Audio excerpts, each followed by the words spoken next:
முதலமைச்சர் ஸ்டாலின் உரையாற்றி வருகிறார். அதனை பார்க்கலாம். பிரதிநிதிகளே, முதல்வர் மருந்தகம் திட்டத்தின் மூலமாக பயன்பெற்றுக் கொண்டிருக்கக்கூடிய மருந்தாளர்களே, தொழில் முனைவோர்களே, அரசு உயர் அலுவலர்களே, பத்திரிகை மற்றும் ஊடகத்துறை சார்ந்திருக்கக்கூடிய நண்பர்களே,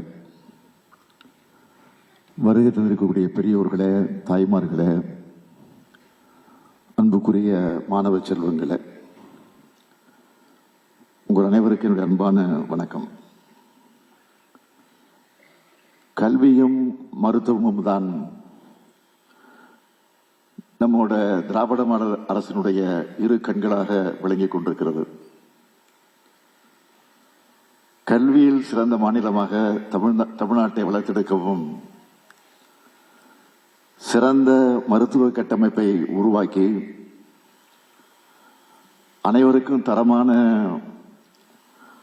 மருத்துவம் கிடைக்கக்கூடிய வகையில் உறுதி செய்யவும் பல்வேறு திட்டங்களை நாம் உருவாக்கி கொண்டிருக்கிறோம். அதனுடைய தொடர்ச்சியாகத்தான் நம்முடைய தலைமைச் செயலாளர் குறிப்பிட்டு சொன்னது போல, கடந்த ஆகஸ்ட் 15 விடுதலை நாள் நிகழ்ச்சி கோட்டையிலே நடைபெற்ற போது, கொடியேற்றி உரையாற்றும் போது,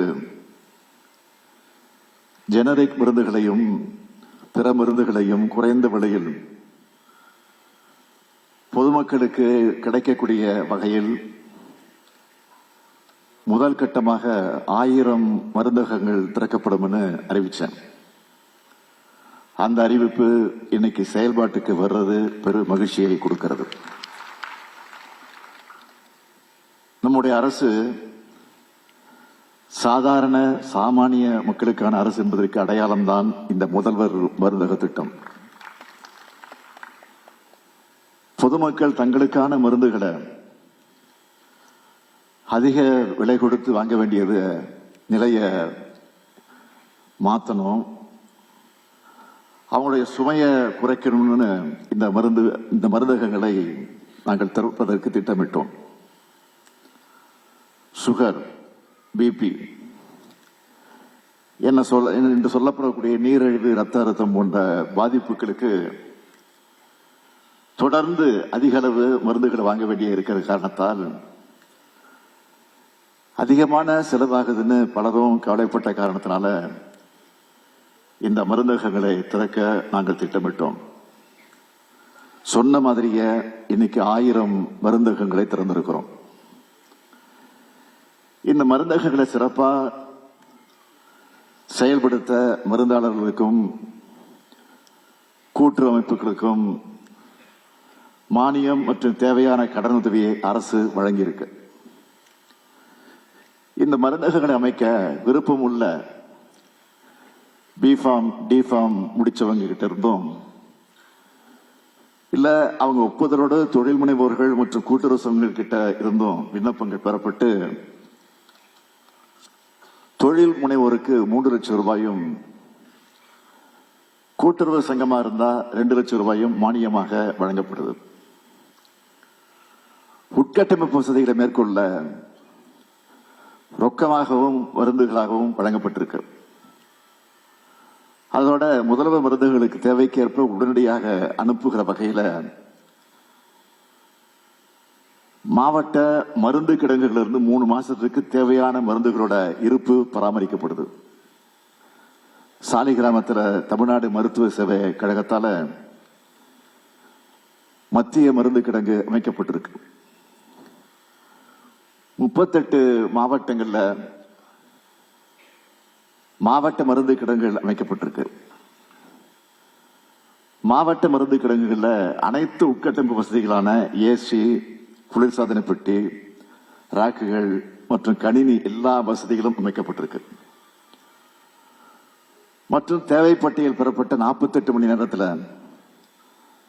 மருந்துகளை வாகனங்கள் மூலம் இந்த முதல்வர் மருந்துகளுக்கு அனுப்பி வைக்க வசதியும் ஏற்பாடு செய்யப்பட்டிருக்கு. முதல்வர் மருந்தகங்கள் சிறப்பா பணியாற்றும் வகையில மருந்தாளர் மற்றும் தொழில் முனைவோருக்கு 3 கட்டமா பயிற்சியும் வழங்கப்பட்டிருக்கு. இதனால பிஃபார்ம் டிஃபார்ம் படிச்ச 1000 பேருக்கு வேலை வாய்ப்பு கிடைச்சிருக்கு. இந்த முதல்வர் மருந்தகங்கள்ல சிறப்பு என்னன்னு கேட்டால், இங்க பொதுமக்களுக்கு 25 விழுக்காடு வரை தள்ளுபடி வழங்கப்படுது.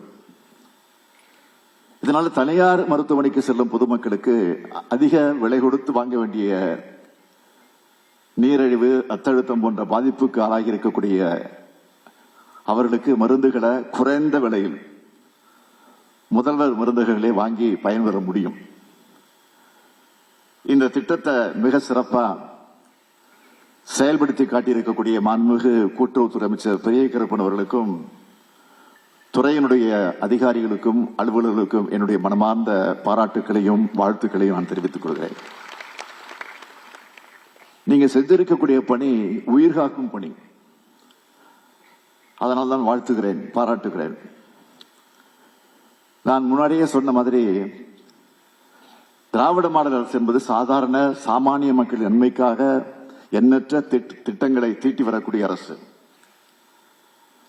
நம்ம ஆட்சி பொறுப்புக்கு வந்தப்போ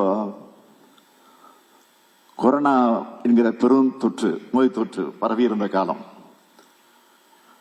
அப்ப மக்களுக்கு தடுப்பூசி செலுத்துறதுக்காக பல சிறப்பு முயற்சிகள் எடுத்தோம். வாரந்தோறும் மாபெரும் தடுப்பூசி முகாம்கள் நடத்தி எந்த அளவுக்கு சிறப்பா செயல்பட்டு கோவிட் பெருந்தொற்றை கட்டுப்படுத்தணும்னு உங்களுக்கு நல்லா தெரியும்.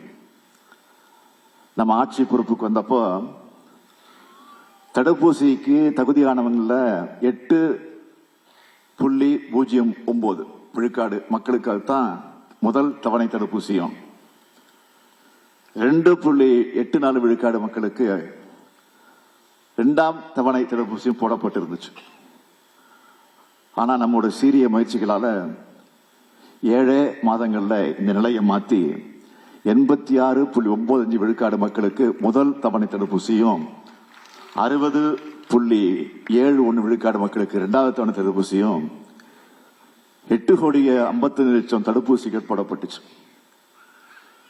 ஓராண்டுக்குள்ள எல்லோரும் 2 தவணை தடுப்பூசியும் போட்டு பூஸ்டர் தடுப்பூசியும் போட்டு மக்களை காப்பாற்றணும்.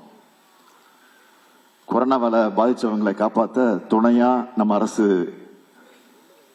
இருக்குன்னு உணர்த்த நானே கோவைக்கு சென்றிருந்த போது கொரோனா வார்டுக்குள்ள போனேன். நம்ம மாசு மட்டும் இல்ல, அமைச்சராக இருக்கக்கூடிய துறையுடைய அமைச்சராக இருக்கக்கூடிய மாசு மட்டும் இல்ல, அமைச்சரவையில் இருக்கக்கூடிய அத்தனை அமைச்சர்களும் மருத்துவம் மற்றும் மக்கள் நல்வாழ்வுத்துறை அமைச்சர்களாக செயல்பட்டதை நாடே பார்த்துச்சு. இந்த அடிப்படையில் இருந்து உருவானதுதான் மக்களை தேடி மருத்துவ திட்டம்.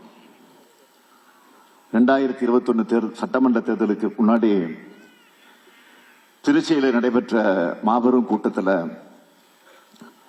10 ஆண்டுகளுக்கான தொலைநோக்கோடு 7 உறுதிமொழிகளை கொடுத்தேன்.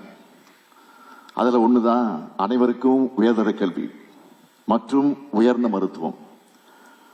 அந்த தொலைநோக்கோட ஒரு பகுதி தான் மக்களை தேடி மருத்துவம். மருத்துவமனை தேடி மக்களை போகக்கூடிய அந்த சூழலை மாற்றி மக்களை தேடி மருத்துவம் செல்லும் காலத்தை உருவாக்கி இருக்கிறோம். 2 கோடிக்கும் அதிகமான மக்களுக்கு இந்த திட்டத்தில் சிகிச்சை வழங்கி இருக்கிறோம்.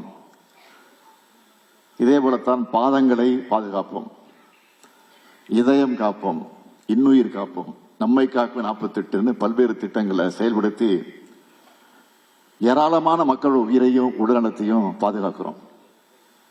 குழந்தைகள், மாணவர்கள், மகளிர், இளைஞர்கள்னு முதியவர்கள்னு ஒவ்வொரு மக்களோட தனித்தனி தேவைகளை உணர்ந்து பார்த்து செஞ்சு தரோம். இந்த அணுகுமுறையாளர் தான் சமூக வளர்ச்சியில தமிழ்நாடு முன்னணி மாநிலமாக இன்றைக்கு வளர்ந்து கம்பீரமாக நின்று கொண்டிருக்கிறது.